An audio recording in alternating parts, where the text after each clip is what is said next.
Just as a quick disclaimer, things get very confusing very quickly in this redstone video. You see, I'm building something complicated and I didn't really know what direction I was going with it, so this is me just trying to find my way. Hope you enjoy. For those of you who are fans of the Hermitcraft series, you will know that we are currently in the process of setting up a mega store called SAHARA. It's a competitor to the real life Amazon, and we're building it on the Hermitcraft server, and it's going to sell everything, and it's all going to be fully automated. Now, when things are fully automated, they tend to require quite a lot of redstone. Now, from a player's perspective, here's how it's all going to work. We've got a system that looks a little bit like this. Down at the bottom here, we've got ourselves a chest, and on the inside of the chest, we've got a bunch of different items, and they're all going to be named something like this. Now, this is carrots, 1 diamond for 8 stacks. Also, if you take a look up at the top here, you can see we've got buttons and we've got redstone lamps. Right now, we're doing a double order. That one is selected, which means that when we throw this item out, we're going to pay 2 diamonds and we're going to get 16 stacks of carrots. So we throw that out, that gets picked up by the hoppers, the system detects it, and then it adds that to our order. And that order is going to be compiled and then brought to us in a box once we pay. Now that, my friends, is going to be a challenge. But before we start, I just want to say Iskal's done a really cracking job of working out the payment system, the number of diamonds it's going to cost. This is really intelligent. I never would have built this. Here's what I'm going to do. I'm going to build up one section of this system just so that we can get our minds straight on this one. And then that, in theory, can be transferred across to all the different sections, because there's going to be a section for every single item that we have in the system. And the system is probably going to have a lot of items. We're talking at least 20. Which means that there's going to be 80 of these. Oh my word. This is me from the future saying that no, there's not going to be 80. We decided to change up the system so that if you put through a quad order, you get 4 shulker boxes filled with items as opposed to 1 shulker box filled up with 4 times as many items. Hope that makes sense.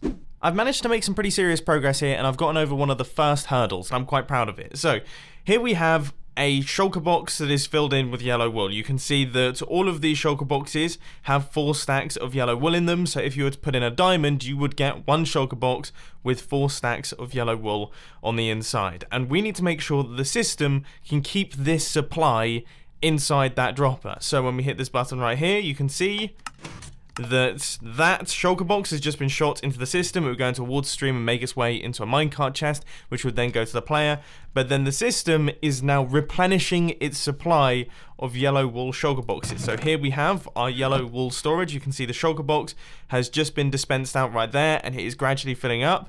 Then eventually this comparator will be able to give an output, which will then activate this timing circuit, which means that exactly 4 stacks of yellow wool have gone into that shulker box right there, and it drops down into the system. But that isn't the smart part. The smart part is the fact that the system knows how many have gone missing. So for example, say I want a lot of these things, and I order 1, 2, 3 of them. All of those will be shot out, and you can see that now this dropper right here is missing 3 of its shulker boxes. Well, it's already in the process of replenishing 1 of the shulker boxes. And then eventually, when that thing is fully replenished, it will be broken, and then we'll get ourselves another one, and that will be replenished. And then when that one fills up, the system will know, and that one will be dropped out, and eventually it will fill up and be broken by the system again, and then there we go, it will stop. So we still have 1 shulker box that is filled up with these. Nice. And yes, of course I meant to say dropper. There's a lot of shulker boxes involved here, my mind's just set on them. The next thing that I need to do is the logic that allows the refill of the empty shulker boxes. So we've got all of these comparators set up, and we've got hoppers and everything, but this isn't quite going to work properly, because the issue is that when one of these shulker boxes gets dispensed, then obviously all of this redstone turns off.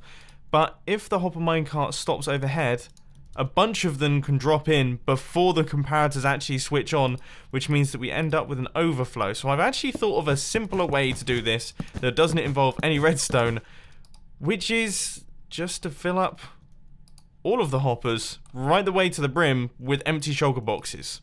So we have empty shulker boxes filled up to here, then this is where our minecart is going to go, and unless there's space, if there is space, then it will be created automatically. But if there's no space, then there's no way the shulker boxes can drop in there.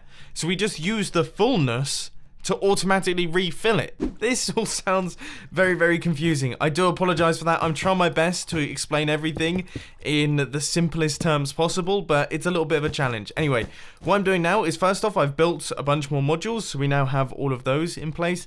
But now I'm in the process of just putting in the systems that allow us to drop off the empty shulker boxes from our chest minecart that's doing the rounds. But before I do anything like that, I should probably test that these things actually do function properly, even when they're directly next to one another. I haven't tried that yet. Good news, everyone, they do.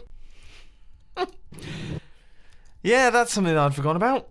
The fact that when a hopper minecart or a chest minecart breaks, it stops being a chest minecart. It becomes a minecart and a chest on the side. For no reason. Why is that a thing? It seems like such a silly thing. I gotta say, I do love watching minecart chest systems working. As frustrating as they are, I mean, look at this thing. So this is our empty shulker box unloading system. It's gradually dropping off all of the empty shulker boxes into each one of the modules by sitting above the hopper for a little while and then moving on.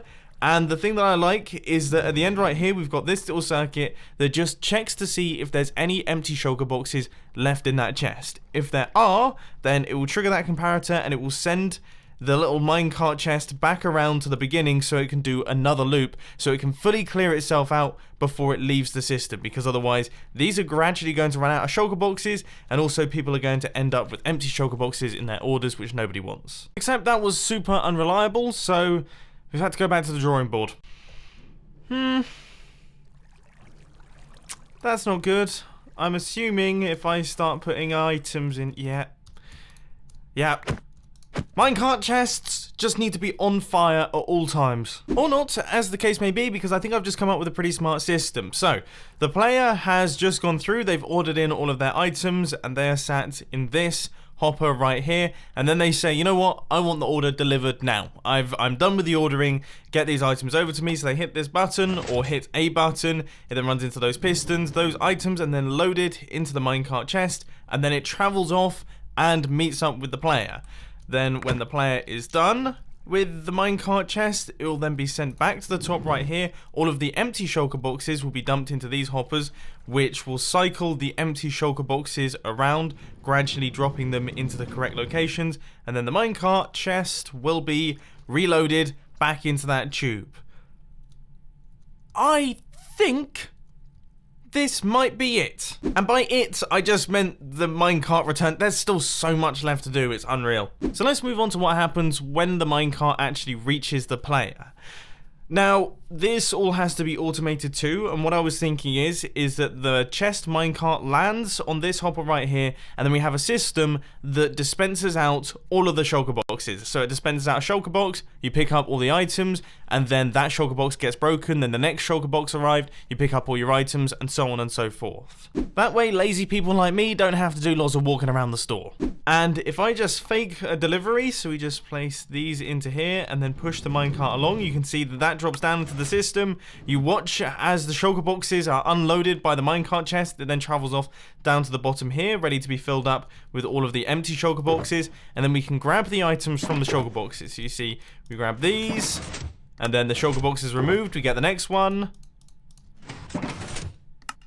and then we get the next one, and then this should be it. And that's it. All of the empty shulker boxes have gone back into this minecart chest, ready to be taken back into the system, and we have all of our kit really nice and easily. I'd say that's done pretty well. The only thing that I am slightly struggling with is when to send this minecart off.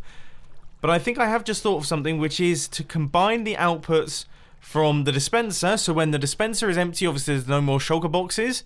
So we'll have an output from there. And we'll also have the output from the shulker box being empty, which happens so we know when to break it.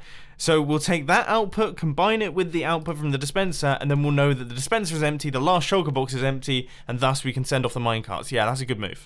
So let's see what happens here then. That minecart's just moved off. If we pick up these, you know the drill. We go through all of the shulker boxes. Okay, that's number 3. And then here's the important one, number 4. Yes.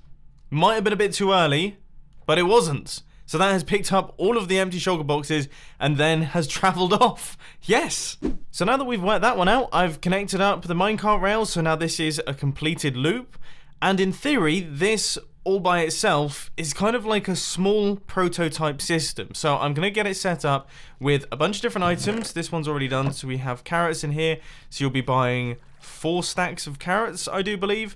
And then we're going to set up all of the other ones, all different quantities, all different types of items, and then we can do some trial orders. Okay, let's see what happens here. So we're looking for 2 stacks. 2 stacks, 2 stacks, 2 stacks. Hopefully my timing is perfect. That looked good. That looked good. That was good. Okay. I repeated the same sort of process for the other 2 modules. So this one is beacons, and we only want 1 beacon per shulker box, so that was nice and simple. And then this is 8 stacks. So this will give us 8 stacks of dirt right here. So let's do a real quick trial order. Okay, and I am so nervous at this point in time, but let's just give it a whirl. So I want 4 stacks of carrots. That's good. I want 2 stacks of gold. That's dropped into the system. I would like a beacon. And I would like 8 stacks of dirt, please. And then you know what? I think I actually want 2 more stacks of gold. Okay. And I am going to place that order right now. So there is our little minecart chest. That has all been processed and has all ended up here. And our little minecart chest has made its way back into this area, ready to reset. That's brilliant. So I got my 4 stacks of carrots. That's good. I got my 8 stacks of dirt. Fantastic. I've got my beacon. I got my 2 stacks of gold. And I've got my other 2 stacks of gold. That's everything today.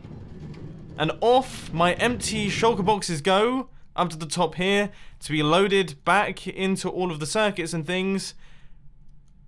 And then eventually that moves off and resets. Hopefully that was enough time for it to clear out. Yes, it was. And hopefully that's filled, that's filled, that's filled, and that's filled. And these are in the process of resetting. So this one right here, let's see. This one is still in the middle of resetting, so that is gradually filling up. Yep, we can see the shulker box right there, so that is actually in the process of filling up. Oh, we've got Iskall online. Yeah, this is all looking good. This is all looking cool. I hope this looks cool. You're wearing a very strange outfit today. Iskall has just confirmed to me after a demonstration that it is cool, which has made my day. So, all the hard work has not been in vain. This has taken me many, many hours, but this looks like the system that we're going to be using in our SAHARA shop. Now, obviously, the one that we're going to be using is much, much bigger. We're going to have way more items. This is just 4 items. We're probably going to have about 15, 16. So, massive. And also, the minecart lines are going to be considerably further as well, because we're going to be transporting the items from our warehouse over into the shop, which is going to look awesome. So you're going to be able to watch your minecart travel across the sky. I just can't wait. I'm honestly so excited for this. This is one of the coolest redstone projects I've had the chance to work on in survival mode. But anyway, I really do hope that you enjoyed this video. If you did, please hit that like button. And if you really loved it, then make sure to subscribe. But thanks for watching, guys. This has been Mumbo, and I'm out. I'll see you later.